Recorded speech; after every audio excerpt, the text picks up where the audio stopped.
An anonymous narrator waits for a ferry boat to help him cross the river Goldva. He describes the beautiful night sky, filled with stars that gently twinkle their rays. The man starts talking to a dark figure nearby, who explains that he is waiting to see the Easter illumination or display of fireworks. This old peasant tells the narrator that he cannot afford to take the ferry over to the church on the other bank. The peasant calls for Jerome the ferryman, just as voices cry out, "Christ is risen." The narrator boards Jerome's boat and sets off into the impenetrable blackness of the river, gazing at the barrels of pitch burning at the water's edge. The ferryman and the narrator strike up a conversation, and Jerome explains that he's mourning his friend the deacon Nicholas, who died the same day. The narrator is slightly annoyed by the man's philosophizing on death. However, he is intrigued by Jerome's comment that Nicholas had the gift of writing akafis, special prayers sung to a saint on that saint's day. The ferryman explains the skill that is required to produce a beautiful akafist, where each line must be adorned with many things, with flowers and light and wind and sun and all the objects of the visible world.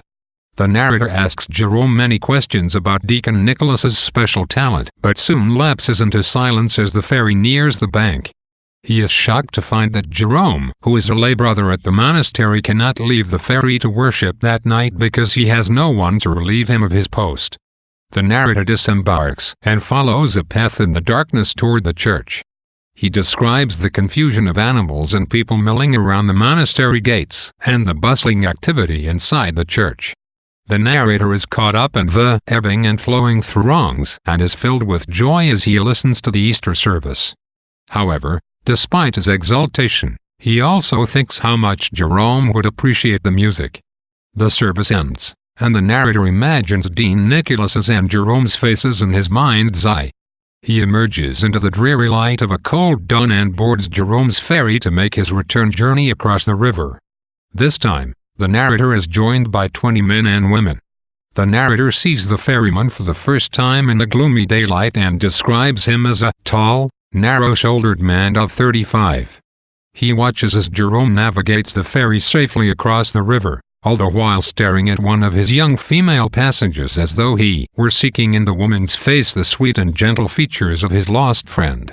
This story introduces many themes and motifs that we see elsewhere in Chekhov's tales. In particular, the author toys with light and dark imagery to great effect. We see that the narrator is surrounded by impenetrable darkness, which offsets the shimmering explosion of fireworks. Chekhov illustrates his mastery at succinct, poetic description in the phrase, "A rocket shot up to heaven like a golden ribbon, curved, and, as if shattering against the sky, was spilled in sparks."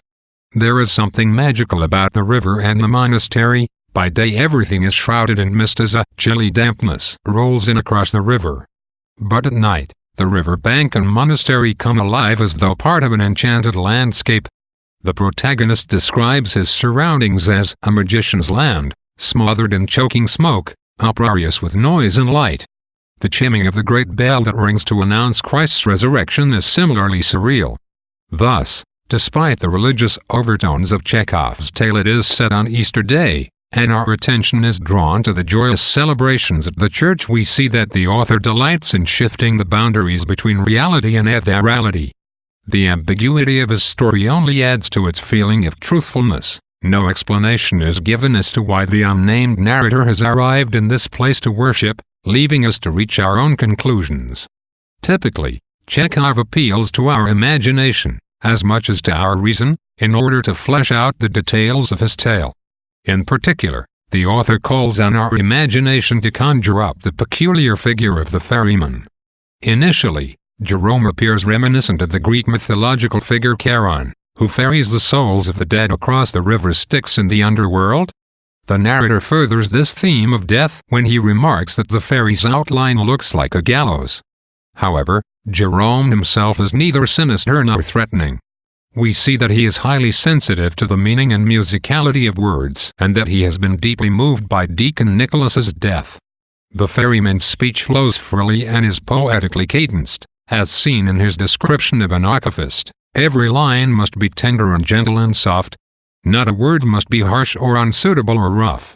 Chekhov thus presents Jerome as a character of great ambiguity, albeit one who seems rather unremarkable by day.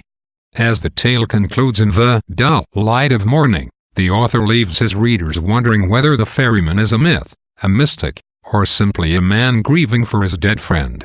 We see how Chekhov's gift at evoking atmosphere enables him to add depth and mystery to his characters. However, the author also uses humor to lighten his text. He describes how Jerome bent himself into the form of a question mark to push the boat away from the dock, and writes that the narrator adopted a monkish tone in order to appear more pious. Chekhov thus triumphs in this short tale by conveying both the comic as well as the tragic elements of human experience.